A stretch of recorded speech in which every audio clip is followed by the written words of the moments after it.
Hello, and welcome everyone to the very special edition of the Lipid Insights podcast. I'm coming to you live from the MNLA Fall 2025 Clinical Lipid Update in beautiful Scottsdale, Arizona. I'm your host, Dr. Peter Jones. And I couldn't be more excited about being here surrounded by some of the brightest and most passionate professionals in our field. If you're tuning in from across the country, this podcast is your backstage pass to the ideas, conversations, and energy that make the CLU experience unforgettable. We've got a fantastic discussion ahead, so let's dive into this spirit of the NLA Fall CLU. Today, I'm very fortunate to be here with Dr. Nivedita Patni. She is an associate professor of pediatrics at UT Southwestern Medical Center in the Division of Pediatric Endocrinology in Dallas, Texas. She serves as the program director for the Pediatric Endocrinology Fellowship at UT Southwestern and established the Pediatric Lipid Clinic at Children's Health. She also tends to deal a lot with rare genetic pediatric dyslipidemias. So, your CV's pretty long, and I welcome you here. Let me just turn it over to you. What really do you do every day? What's your passion about the topics we're going to be discussing today? First, thank you so much. I'm so honored to be here today. My passion has been pediatric lipid disorders since early residency. I think early part when still young and green, I came across a patient with lipodystrophy. And so when I came for my fellowship to UT Southwestern Dallas, I had always known Dallas, UT Southwestern is the place with all the experts in the lipids and the lipodystrophy field. So I shadowed them, saw every and any patient that had any lipid disorder. And I was blessed to be able to start my lipid clinic pretty soon after my fellowship. Oh, that's fantastic. Well, you're giving a presentation today on pediatric dyslipidemias, particularly focusing on some of the rare disorders. And that's wonderful. I mean, I think that's an area here at the NLA that we're trying to get this concept of being able to identify things earlier, so that earlier is better if you can identify lipid problems and take care of them as far as a person's overall health and cardiometabolic health is. But what I really would like to ask you before I get into some of your specifics that you do in the lipid clinic, I want to get your opinion on well, first of all, what is the incidence of pediatric lipid disorders? So I honestly don't want to quote an incident at this point because it has changed a lot since the universal screening and selective screening have come up. So there is known guidelines about universal screening on every pediatric patient around 9 to 10, and then again about 15 to 17. Okay. So the screening guidelines have been out there since 2011. AAP had published it.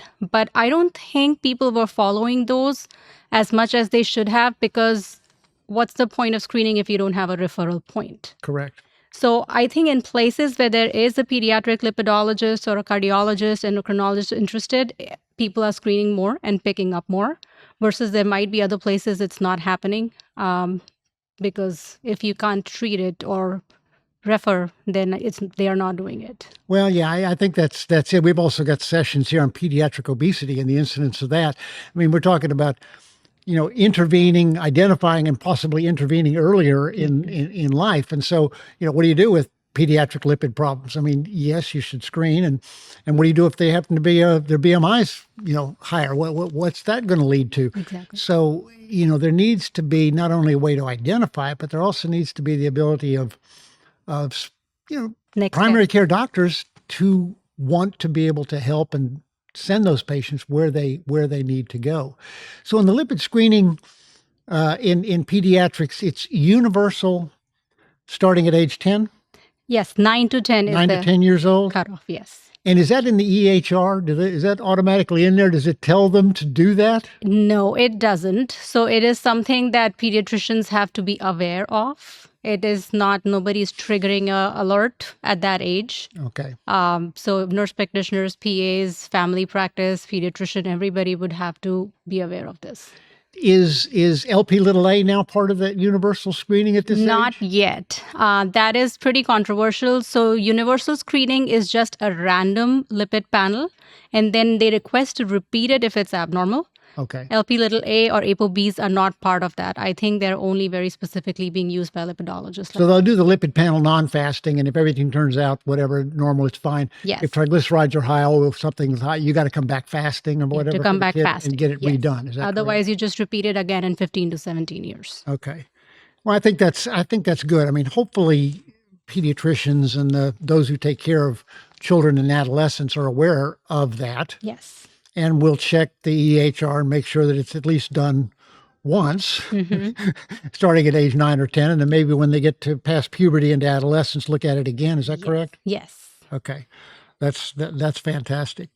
Well, okay, so I guess as the pediatric lipid specialist, if these patients get screened or figured out, doctors then send them to you. So do you see FH patients? So not anymore. For a few years, I was seeing all high LDLs, all high triglycerides. So a lot of FH, a lot of FCS, a lot of familial combined lipodystrophies.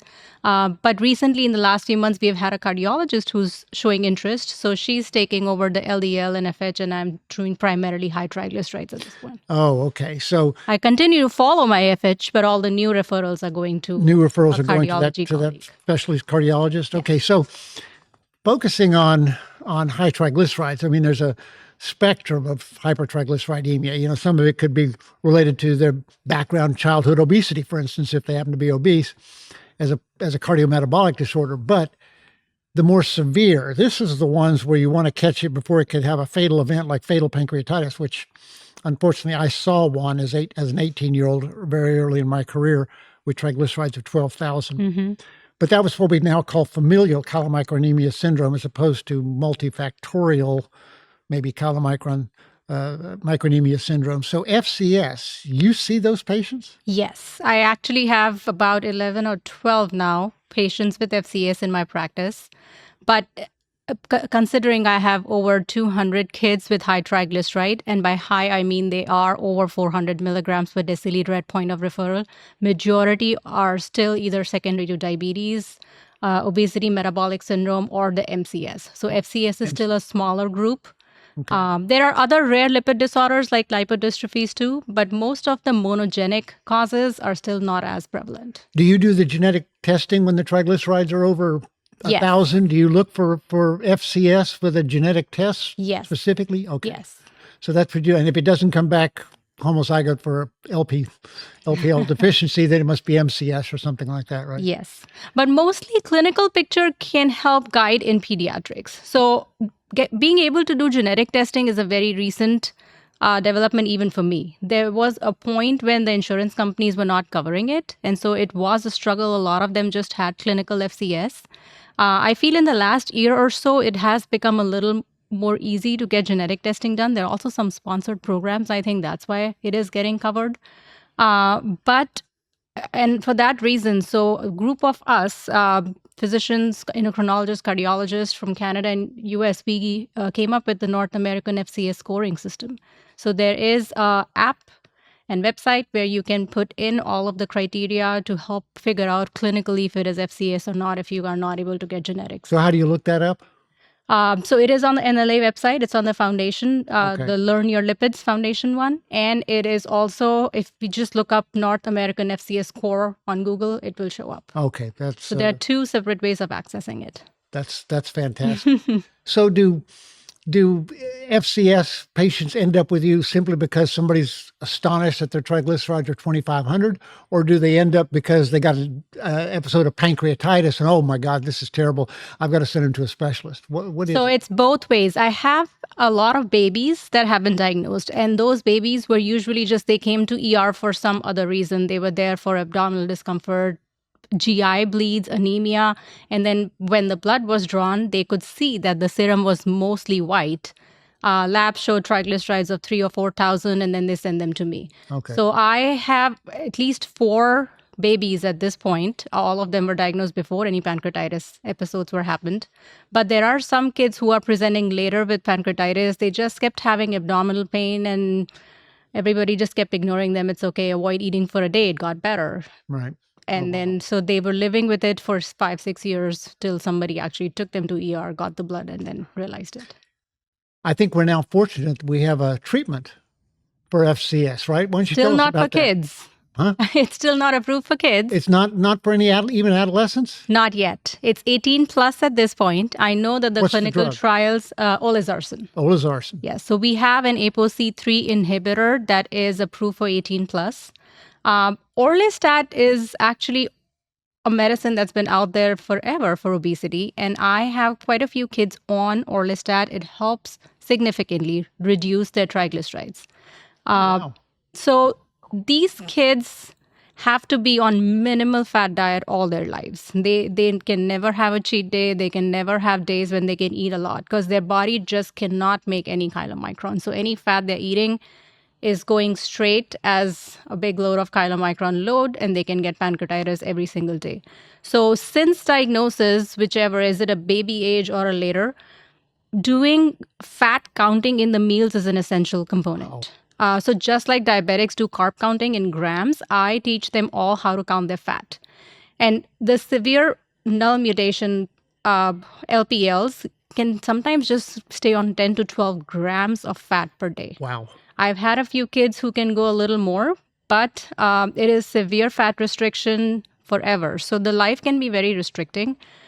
We did a pilot study a few years ago in 2 kids with GPIH PP1 deletion, and we realized that adding Orlistat in the diet with these kids helped reduce, even with the 10 to 12 grams of fat, the triglycerides sometimes can stay about 2,000. Oh, wow. 1,500. So this one brought it down by 50%. So some of these kids were staying in the 700 to 800 range. And any value less than 1,000 is very reassuring to family, parents, me, everybody, you know, that they are staying in a zone when they are not quite stressed as much. So a lot of these kids are benefiting from Orlistat in addition to the lower fat diet. Now, the benefit is that Orlistat is just not tolerated in all of the historical studies because of the side effects. Right. And the side effects happen only if you're actually having fatty food. Oh. So these kids are adding that in addition to the lower fat diet. So they tolerate it very well. Okay. There is no side effect. They are growing well in height and weight. I keep an eye on the vitamins. So I'm always checking ADEX and they are on replacements. So we actually have a double-blind placebo-controlled trial open to make it a valid and people don't have to pay the cash pay price. So hopefully it can be approved for this indication. But right now we are using it because it works. Yeah. Well, that's awesome. Do these kids also have to be on MCT oils? So MCT oil is a great caloric replacement because, again, their diet is so restricted that sometimes we can have problems with giving enough calories. So MCT oil bypasses the entire chylomicron pathway. And so giving that helps with that calories. It also is a good base to be able to give food that needs oil.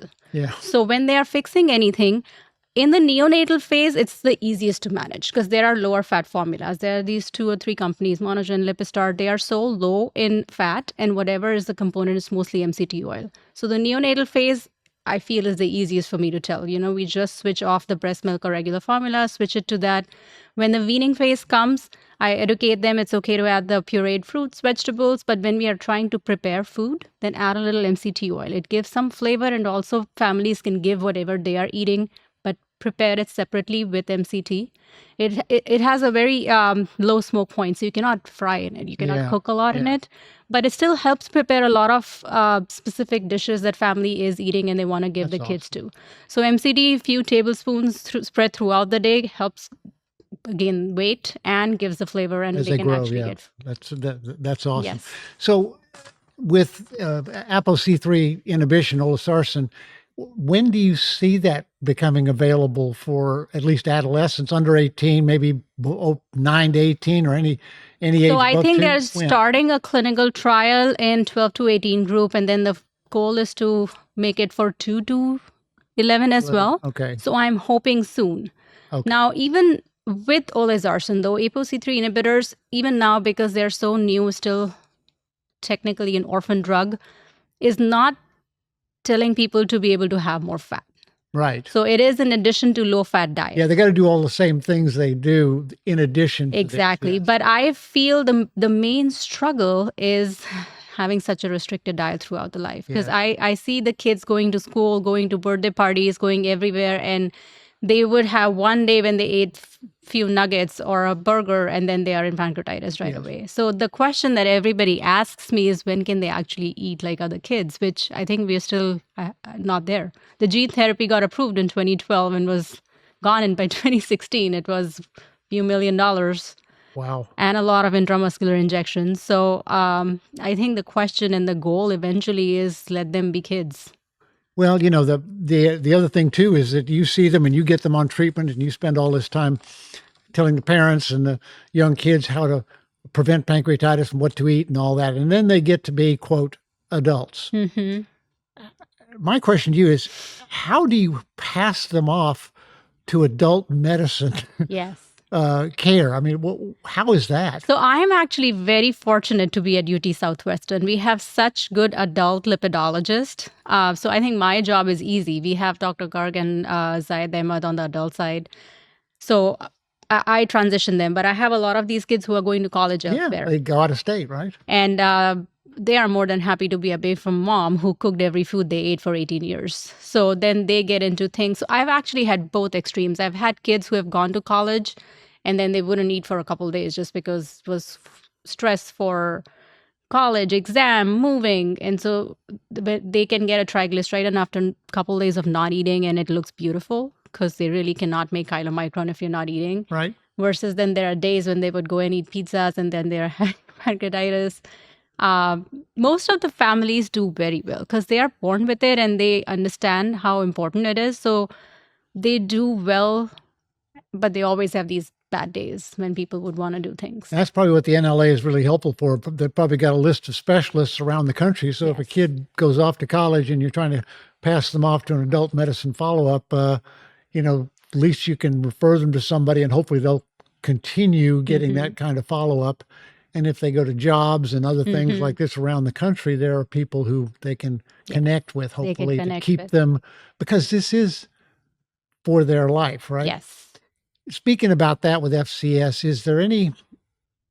is it possible to do gene replacement for LPL? So that's what I was saying. Glybera was the first gene replacement that ever got approved. So in Europe, in 2012, they did work on it, but it was, I think, 30 intramuscular injections under anesthesia that had to be given. And it was 1.6 million, if I'm correct, price for the therapy. And so they had one single person who got it between 2012 to 2016. And in 2016, then it was shut down.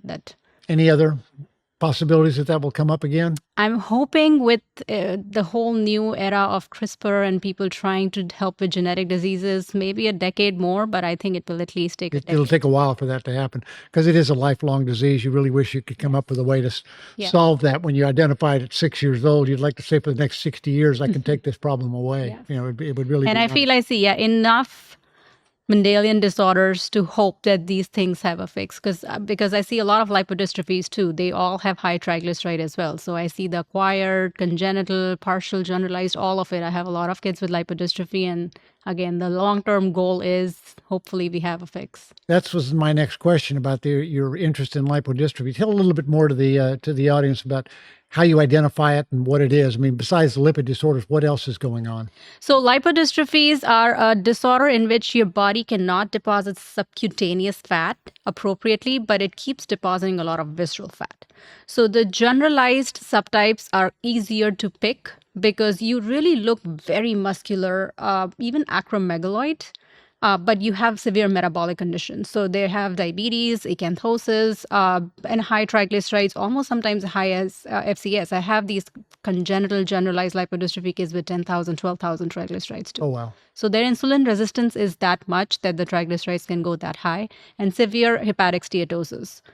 Partial ones are trickier to pick because the familial partial lipodystrophy, which is usually caused by lamin, doesn't present till about adolescent age. So the phenotype is normal kids.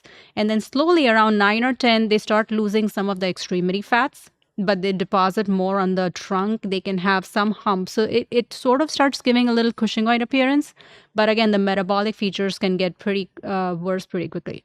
Is it easy to distinguish that as a routine pediatrician to say, wait a minute, you look like you might have this genetic FCS and you look like you have lipodystrophy?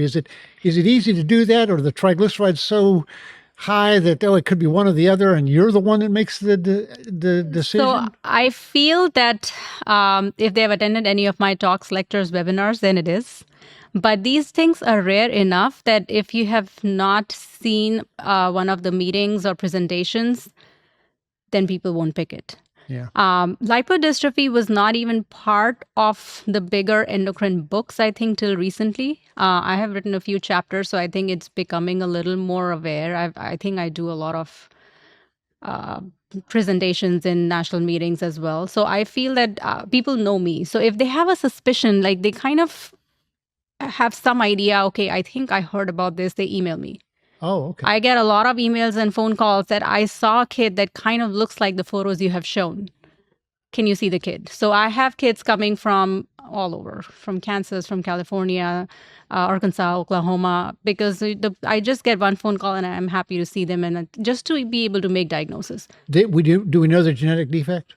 So for congenital ones, yes. We know 4 genes. So there are 4 subtypes right now. We know the ACPAT, BACL2, PTRF, and the 4 ones. But there's, of course, still a whole knowledge gap. There is a lot of unexplained ones. The more we do whole exome, whole genomes, we might still find more causes. Partial subtypes have gone up a lot. I think it's about 10 now. But the lamin one is over 90%. 90%. PPAR gamma is becoming a little more prevalent. The tricky with PPAR gamma variants is that they sometimes don't have subcutaneous fat loss for decades. The metabolic features can start in teenage adolescent years. So I've picked up a few PPAR gammas just because the level of metabolic issues with them was so extreme. Okay. But they have no phenotype externally. Okay. But they kept having recurrent pancreatitis. And so that's also the tricky thing. With some of these kids, it's difficult to certain that the diabetes came first, the triglyceride came first. And if it is triglyceride first, diabetes later, we should always look into these things. Okay. Because it is probably because of the recurrent pancreatitis that their pancreas have died out and they got diabetes. Okay. But a lot of people don't ask these questions. A lot of people don't examine as well. So yeah. Teenagers and adolescents are known to be wearing hoodies. Yeah. Even now the jackets have those things too, in which just thumbs are out. They cover exactly. everything. So I have seen xanthomas here and here that the parents didn't know of. Wow. Because they have these jackets literally till here. Couldn't see them, yeah. And they are very hesitant when they come in the clinic and you ask them, can I just take this jacket off? And they will look at me like, do you really need to? Because it's the age thing. They just don't like somebody examining them. But they can get severe xanthomas and extremities. It could be just on the strap. So any place that's having abrasions, they could have it too. So examination is very, very important. I'm still old school, and Dr. Abhimanyu Garg taught me this. I think I've learned from the best. So I carry skin calipers in my clinic. I have my dot phrase in Epic, in which, I do it, I keep entering it. So my examination has skin folds because I want to see what extremities is, what trunk is, to diagnose partial lipodystrophies. Wow. Is there any treatment for lipodystrophy? So there is metroleptin replacement for generalized. Partial metroleptin is not approved in US. It is approved in EU and Canada and Japan, actually. But US FDA was not as convinced with the improvement. Now, that being said, metroleptin replacement helps with metabolic features if you really don't have intrinsic leptin. Partial, some of them have intrinsic leptin. So the benefit is variable. It can also cause some neutralizing antibody effect. Okay. So I can see the FDA's point of view as well, because if you have your intrinsic leptin and you give external metroleptin and you develop neutralizing antibodies, it's going to stop everything. Yeah, it'll so stop everything, yeah. Let's not make things worse that are not needed. So in US, for all generalized, we can use it. It helps a lot. A lot of kids can get significant reduction in insulin dosing, much improved triglycerides. So it is great. It works when it works. Okay, that's awesome. You see any other rare disorders? You see cytostolemia or CTX or anything? Not yet. I have written chapters without seeing kids. Yeah. These are some of the diagnoses that are getting picked up more later in life. Yeah. Because people are not checking. The diagnosis that I think is getting picked up more now is lysosomal acid lipase because it's easier to check. I don't have any personally that I'm following. I think Dr. Wilson probably has some in our area. But cytosterolemia and CTX are getting missed in pediatric population completely. They might get picked up later.